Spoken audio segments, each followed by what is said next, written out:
नमस्कार, मैं हूं अंकुर और आप देख रहे हैं सत्यहिंदी.com। आइए एक नजर डाल लेते हैं अब तक की सुर्खियों पर। गुजरात विधानसभा चुनाव से पहले बीजेपी सरकार एक के बाद एक रेवड़ियों के तरीके से ऐलान कर रही है।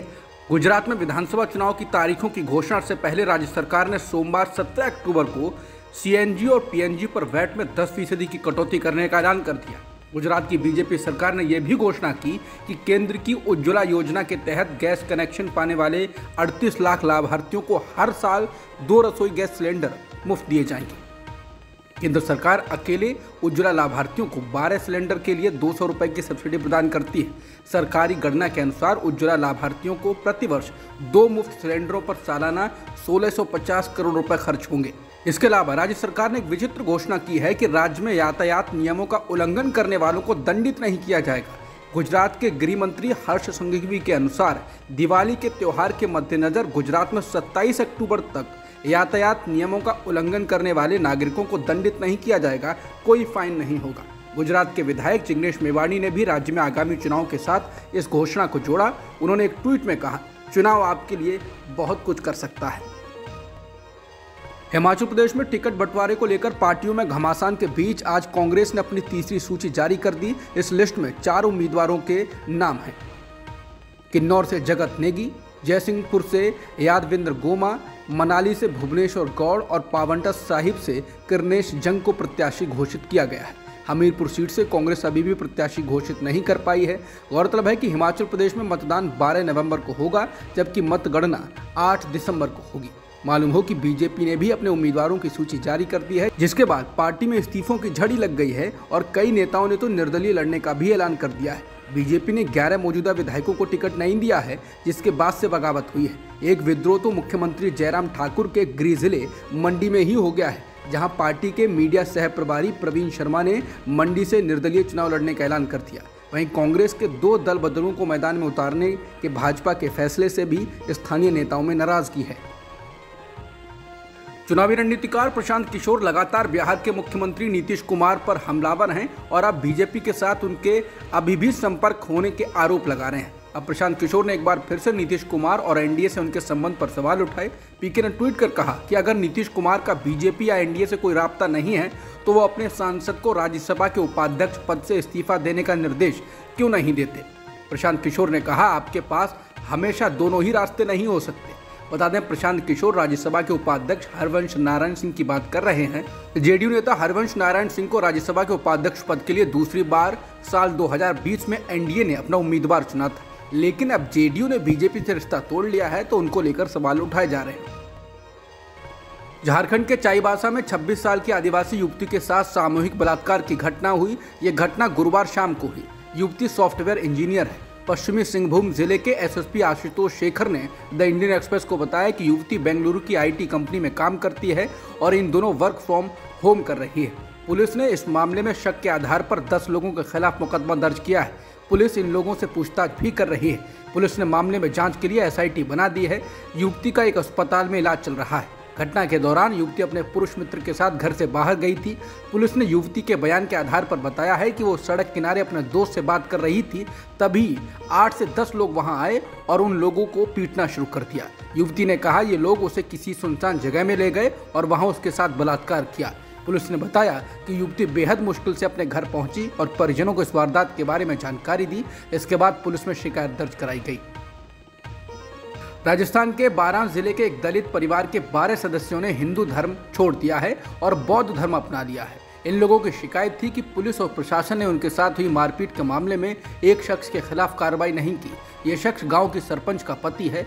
हालांकि मीडिया में आई कुछ खबरों में धर्म परिवर्तन करने वालों की संख्या 250 तक बताई गई। न्यूज एजेंसी पीटीआई के मुताबिक पुलिस अफसर पूजा नागर ने बताया कि बौद्ध धर्म अपनाने वाले ये सभी लोग भूलोन गांव के रहने वाले हैं। बौद्ध धर्म अपनाने के बाद उन्होंने उनके घर में रखे हिंदू देवी देवताओं के चित्रों को भी गांव की एक नदी में प्रवाहित कर दिया। इसका वीडियो भी सामने आया। पुलिस अफसर पूजा नागर ने इस बात को साफ किया कि इन लोगों के अलावा किसी अन्य ने देख रहे थे तो नहीं किया। चीन में कम्युनिस्ट पार्टी की 20वीं कांग्रेस में जो घटनाक्रम हुआ है बन गया है। दरअसल बैठक के दौरान शी जिनपिंग के बगल में बैठे चीन के पूर्व राष्ट्रपति हु जिनताओ को नाटकीय ढंग से बाहर ले जाया गया।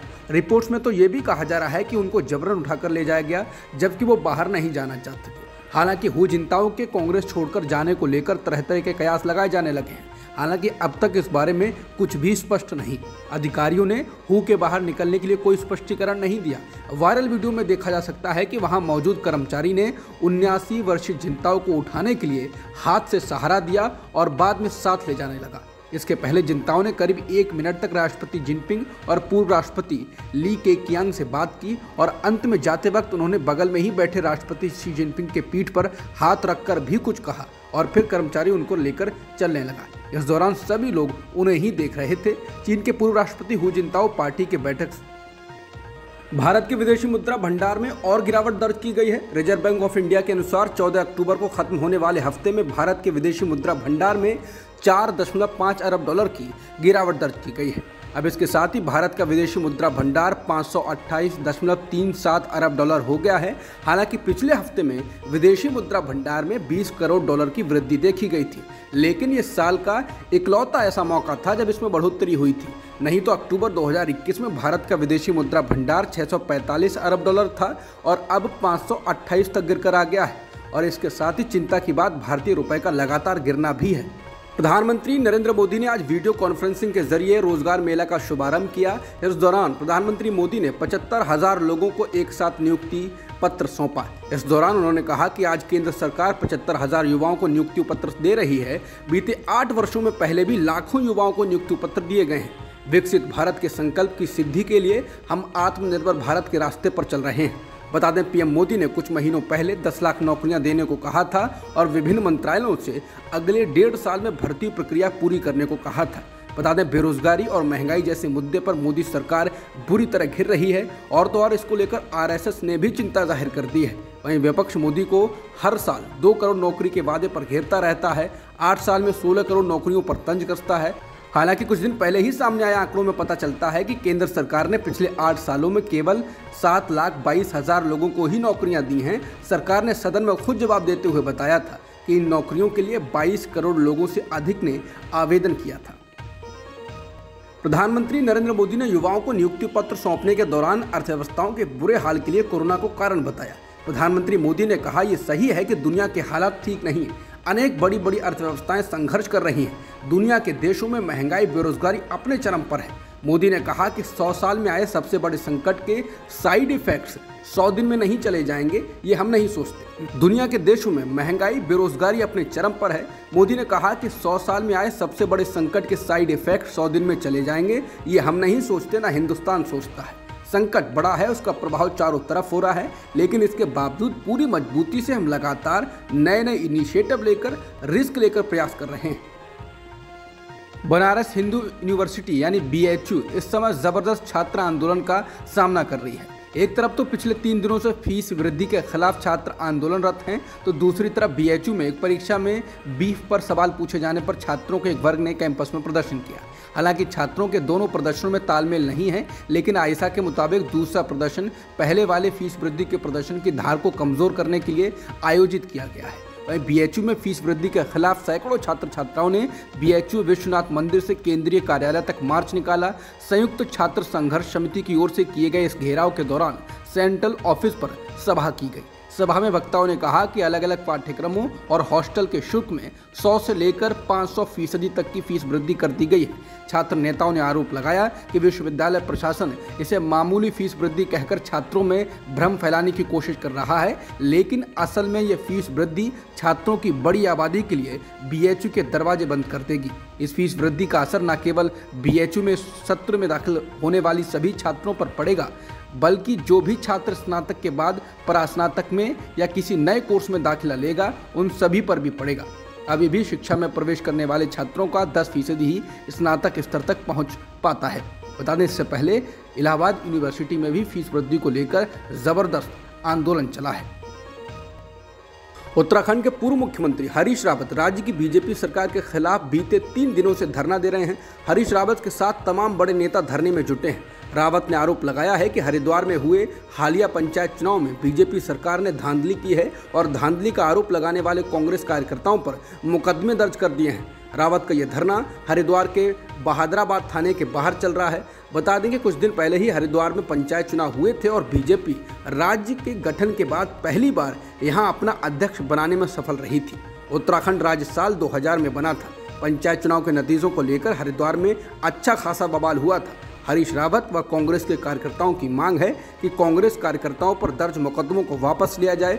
हरीश रावत साल 2009 में हरिद्वार से लोकसभा का चुनाव जीते थे और तत्कालीन यूपीए सरकार में मंत्री बने थे। मध्य प्रदेश में 2 अलग अलग सड़क हादसों में 19 लोगों की जान चली गई, जबकि 43 लोग घायल हो गए। एक हादसा रीवा और दूसरा शाजापुर में हुआ। रीवा में हैदराबाद से गोरखपुर जा रही यात्री बस ट्राले से टकरा गई। हादसे में 15 लोगों की मौत हो गई, जबकि 40 जख्मी हो गए। मारे गए लोगों में से ज़्यादातर यूपी के रहने वाले हैं।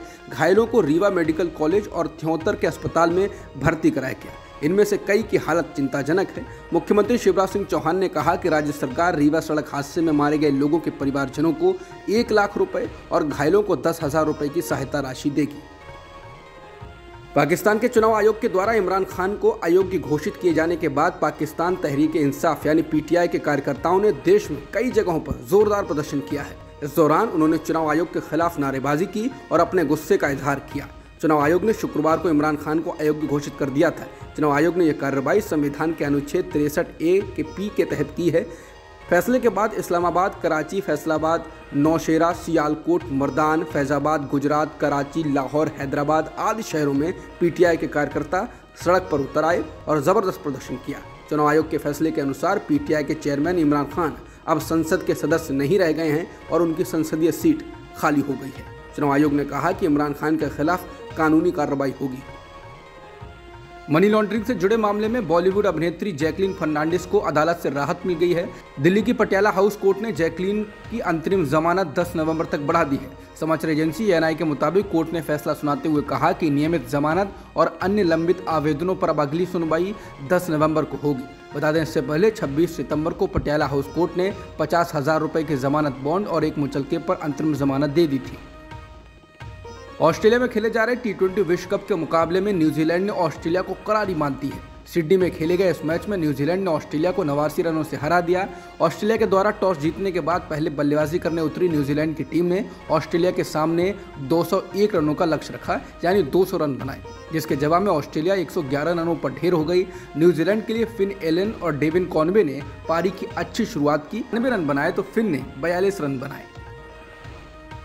T20 विश्व कप में भारत रविवार 23 अक्टूबर को पाकिस्तान के खिलाफ मैच के साथ अपने सफर की शुरुआत करेगा। इस मैच को लेकर बहुत रोमांच अभी से लोगों में है और यही कारण है कि सिर्फ 10 मिनट में टिकटों की बिक्री हो गई। इंडियन एक्सप्रेस के अनुसार ऑस्ट्रेलिया के मेलबर्न में एक स्थानीय रेडियो होस्ट ने अचंभित होते हुए कहा कि सिर्फ 10 मिनट में टिकटों की बिक्री कैसे संभव है। बता दें, इस मैच में बारिश का साया भी लगातार बना हुआ है और बारिश मैच का मजा किरकिरा कर सकती है। इस बीच भारतीय क्रिकेट टीम के कप्तान रोहित शर्मा ने पाकिस्तान के साथ मैच में दबाव होने के सवाल पर कहा, मैं दबाव शब्द का इस्तेमाल नहीं करना चाहता, लेकिन ये बना रहता है, ये कभी नहीं बदलेगा। मैं इसे एक चुनौती की तरह लेना चाहता हूँ। 2007 से 2022 तक पाकिस्तान की सारी टीमों से ये टीम काफ़ी चुनौतीपूर्ण है। पिछले विश्व कप में पाकिस्तान ने अच्छा खेला, उन्होंने हमें हराया था। इसके साथ ही रोहित शर्मा ने कहा कि ज़रूरत पड़ी तो हर मैच में प्लेइंग 11 को बदला जाएगा। और अंत में रोहित ने 9 साल से आईसीसी का बड़ा टूर्नामेंट न जीतने को लेकर निराशा भी जताई और कहा कि हम थोड़े निराश हैं कि बीते 9 साल में हमने आईसीसी के बड़े टूर्नामेंट नहीं जीते हैं। अब तक की खबरों में इतना ही। बाकी खबरों के लिए बने रहिए सत्यहिंदी.com के साथ।